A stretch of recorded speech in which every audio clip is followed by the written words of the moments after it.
अब बच्चों देखेंगे, कैकेयी के महल की सीढ़ियां चढ़ते हुए सुमंत्र को एक अनजान डर ने घेर लिया। अंदर पहुंचे, देखा कि महाराज पलंग पर पड़े हैं, बीमार, दीनहीन। सुमंत्र का मन भांपते हुए कैकेयी ने कहा, चिंता की कोई बात नहीं है मंत्रीवर। महाराज राज्याभिषेक के उत्साह में रात भर जागे हैं। वे बाहर निकलने से पूर्व राम से बात करना चाहते हैं। सुमंत पूछते हैं, कैसी बात? सुमंत ने पूछा। मैं नहीं जानती, अपने मन की बात वे राम को ही बताएंगे। आप उन्हें बुला लाइए। अर्थात यहाँ पे बच्चों, जब कैकेयी के महल की सीढ़ियाँ चढ़ते हुए सुमन को कुछ अनजाना डर, अगर जब हमारे आसपास या कुछ अजीब या गलत होने वाला होता है तो उसका आभास हमें थोड़ा पहले हो जाता है। मन में थोड़ी घबराहट सी होती है, जैसे किसी अनजान चीज़ से हमें डर भी लगने लगता है। तो यहाँ उसी अनजाने डर का यहाँ पर उस अनजाने डर ने किसे घेरा था? सुमंत को घेर लिया था। वे अंदर पहुँचते हैं और क्या देखते हैं कि महाराज पलंग पर पड़े हुए हैं, बीमार अवस्था में।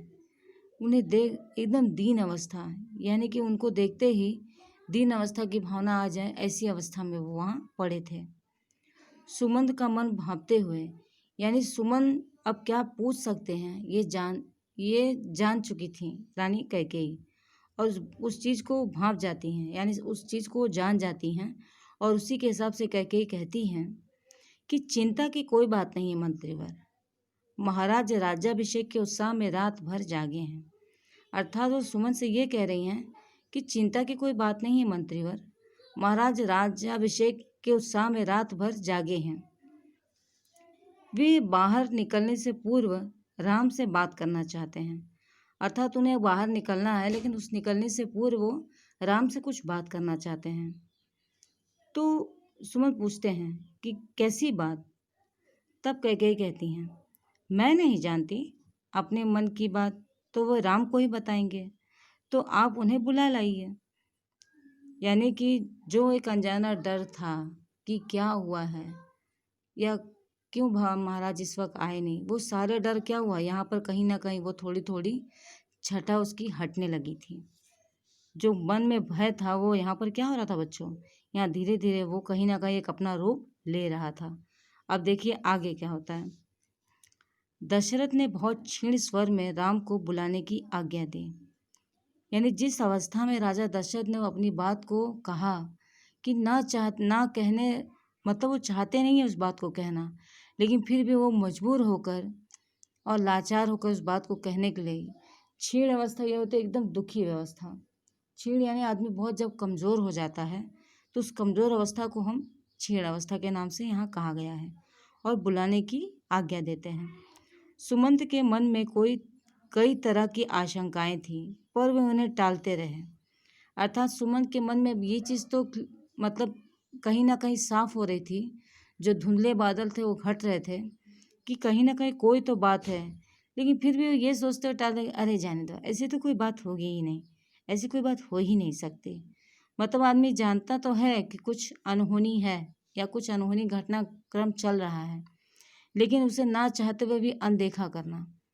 तो यहाँ पर भी सुमंत उसी अनजाने डर को क्या कर रहे थे, टाल रहे थे। राम के निवास के बाहर भारी भीड़ थी, लक्ष्मण भी वहीं थे।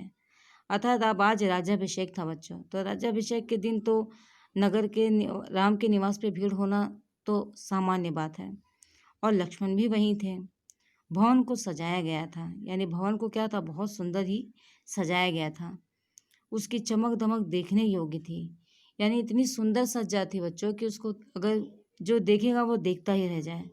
इतनी सुंदर उसको सजाया और इतना उसकी विशाल तैयारी की गई थी। सुमन को देखकर कोलाहल बढ़ गया। अब सुमन का अचानक राम के पास आने से क्या हो गया कि जितने भी आसपास के लोग थे या जन समुदाय था, वो सभी में कोलाहल हो गए कि अरे महामंत्री सुमंत आ गए हैं। तो कोलाहल का मतलब यही होता है बच्चों, कोलाहल का मतलब ये होता है कि किसी बात को लेकर शोर शराबा, यानी बहुत ज़्यादा शोर शराबे का स्थान नहीं होता है, उसे हम कोलाहल करते हैं।